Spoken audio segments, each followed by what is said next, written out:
Aura versus Bark. In addition to my own kids, 10 and 17, I wanted to turn to real parents and dig into what they were experiencing with the parental control apps. I scoured the internet. I went to Trustpilot, did some Reddit forums. I want to make sure that my reviews are not only accurate from my experiences, but also yours. Today, we'll start by looking at how Aura and Bark approach parental control apps. Then we'll go through the setup and, of course, run through the experiences after setting up the accounts. Whatever app you want to go with, don't forget to check out the description below for exclusive discount links. They help support the channel at no cost to you, which I always appreciate. So, the biggest thing we want to start out with is the philosophy. They approach digital parenting different. Think of Aura like a quiet security guard. It's working in the background quietly. When your child tries to access a place that they're not supposed to, without any explanation, without any question, boom, blocked. That's it. Your kid will not be able to access that website. A lot of people or parents love this approach for a very good reason. You set it up and it just gets to work. No conversation needed, no heavy lifting, no explanation. It just gets to work. Now, with Bark, you can, of course, block websites, but the approach is vastly different. It is like a teacher constantly monitoring everything your kid is doing and then reporting back to you. It's constantly flagging things as your child is accessing them. And it reports back to you saying, hey, you're going to want to have a conversation about this. It makes you have to do a little bit more work, but most importantly, it builds trust with your child. It lets you connect with your child and explain the reason why they should not be accessing certain websites. Another difference is how it looks at the real world. Aura uses these broad categories like adult content, violence, dating apps, and across 28 different content types, it builds a yes or no response. Pretty cut and dry.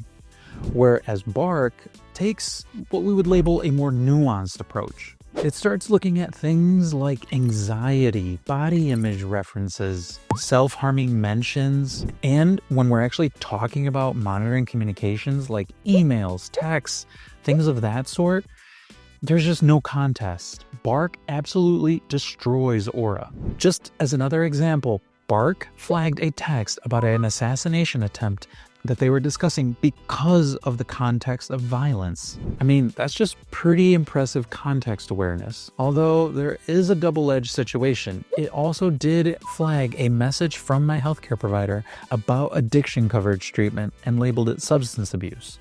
The scope of coverage is vastly different too. Bark monitors pretty much anything that is on the home Wi-Fi, meaning phones, video game consoles, computers, whereas Aura just pretty much does black and white situations where it focuses on phones and some PC games as well. So very limited. When it comes to location tracking, again, no contest. Bark does real-time GPS tracking. Aura just doesn't do anything in that department. Now the important part. I picked my service. What do I do next? Well, we've come to the setup. Aura setup, ridiculously easy. I'm talking about under 5 minutes for most parents. Bark setup, that's more of a journey. I mean, it's gonna be an experience, especially if you're an Android parent, because, well, Bark isn't on the Google Play Store.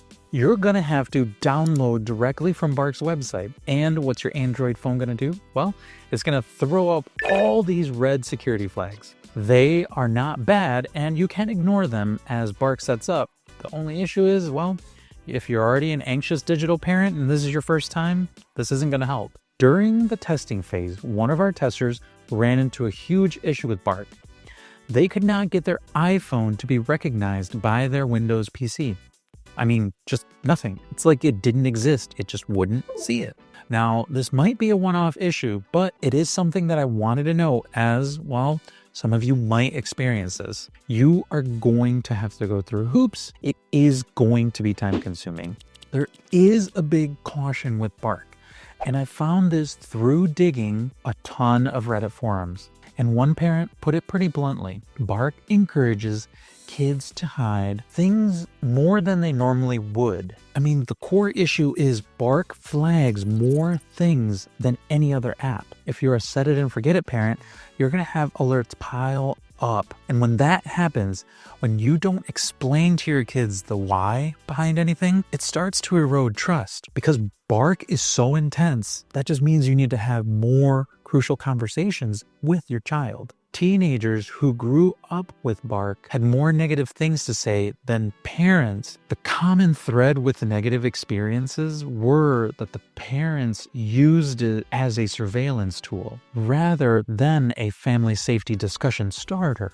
The key is to treat these tools as that. Safety tools, not an end-all be-all. You still have to be a present parent and be ready to have these tough conversations with your kids, although they might make you uncomfortable. So, what is my honest opinion on both of these? If you don't mind not having GPS tracking, and if you want just robust coverage so that you also include identity theft protection, or as simple and straightforward, and it delivers.